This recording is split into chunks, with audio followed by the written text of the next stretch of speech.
Hi everybody, Justin here. We're doing our first episode of the JP Sports Roundup. I've been considering doing this for a while, considering there is no local sports for my schools right now going on, and I figure why not for the LA sports scene, give you guys some insights as to what's coming up for the rest of the Lakers Heat series and the Dodgers Padres series as they go into the NLDS and baseball right now. Lots of sports going on. So let's get right into it. Let's start with the most pressing series, which is the Lakers and the Heat. Obviously, the NBA Finals, where the Lakers lead the series 2-1. I had the Lakers winning in 5, but for a while it looked like the Lakers were going to sweep the Heat, considering how well they played in the first 2 games. LeBron, obviously, the facilitator, coming close to a triple-double every night. But I think the key to the Lakers' success has actually been Anthony Davis. He's consistently put up 30 plus, 10 boards. He establishes a presence inside that the Lakers just have a better matchup in terms of the Heat, because the Heat don't have anybody over really 6 feet right now playing, especially with Bam Adebayo out with his injury, and so is Goran Dragic. He's out with a bad foot as well, which leaves them down 2 players. The only way the Heat win this series will be with a performance that Jimmy Butler had last night, 40 plus points, a triple-double, 10 rebounds, 11 assists, and the Lakers just falling asleep and deciding to take their foot off the gas, which is what I felt they did last night in terms of the loss. They were just not as sharp and focused as they were in the first 2 games. Obviously, they have the personnel and the coaching experience to overmatch the Heat in this series.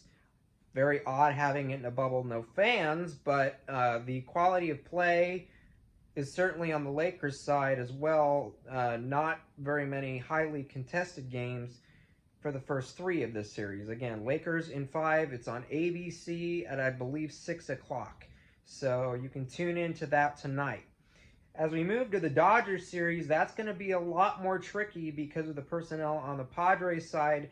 The key to the Padres winning this series, and I was questioning it coming in, was the status of starting pitcher Mike Clevinger, who is going to pitch tonight in Game 1 of this series. He is coming off an arm injury, and the first 3 innings of this game are going to tell me a lot about the status of their staff and the status of Clevinger himself. I do not know if Jace Tingler, who is the manager for the Padres, will let him go more than a few innings and let the bullpen run it the rest of the way.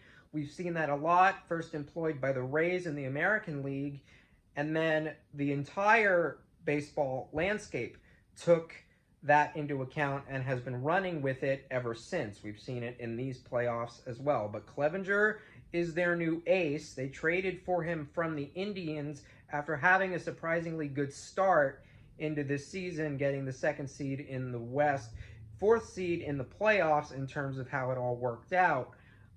So this is going to be a tricky series because you have Machado in that lineup. Also, Tatis Jr., who is a superstar and looking more and more like his father. The next thing you're going to know is that he's going to hit a grand slam in the same inning twice, much like his father did. Guess who was that? Who was against us? It was the Cardinals, and his father was the one that hit the grand slam twice in the same inning against Chan Ho Park. And my dad was at that game. He chimed in because it obviously frustrates him every time I bring that up. Pains in his chest. But Tatis will be a superstar. He will win at least 1 league MVP by the time his career is over. I see more in his future and has a Hall of Fame landscape in terms of his trajectory early in his career. The Dodgers, obviously their strength, I actually believe, is less their pitching, more their offense, and what will concern me will be primarily the bullpen, the back end, and Kershaw's velocity. We know as he's gotten older, his miles per hour have dipped considerably as he's aged, which means he needs to rely way more on control than he does on location than he does on speed. So we'll have to see how he will pitch in this series. Obviously, the ace for the Dodgers, Walker Buehler, he's got the stuff to be the bona fide ace, but the starters are going to have to come up big against this vaunted lineup if they're going to have a shot, because the back end of the bullpen is shaky, and you cannot trust Kenley Jansen, in my opinion, to close games as effectively as he used to coming out of the closer spot. Why the Dodgers are not throwing one of their 100-mile-per-hour arms out of the bullpen in the closer position at this point, I have no idea why Dave is not doing that.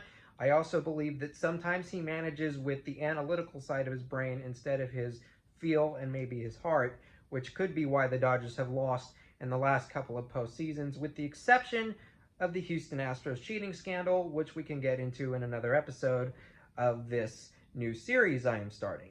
But when it comes to the Dodgers and their lineup, obviously the three-headed monster of Bellinger, Betts, and Turner also in that lineup can provide a big spark. Corey Seager has had a breakout year as well. The lineup we shouldn't be concerned with. Their discipline at the plate, their ability to lay off the pitches just outside of the zone. I have no question they're going to be able to score some runs. It's going to be about whether the Dodgers pitching staff can keep San Diego off the board heading into this series. So that is going to be the preview for the next couple of days. We're going to check in maybe a little later in the series or as it concludes. Justin Borst is signing off for the first episode of the JP Sports Roundup. Thanks, guys.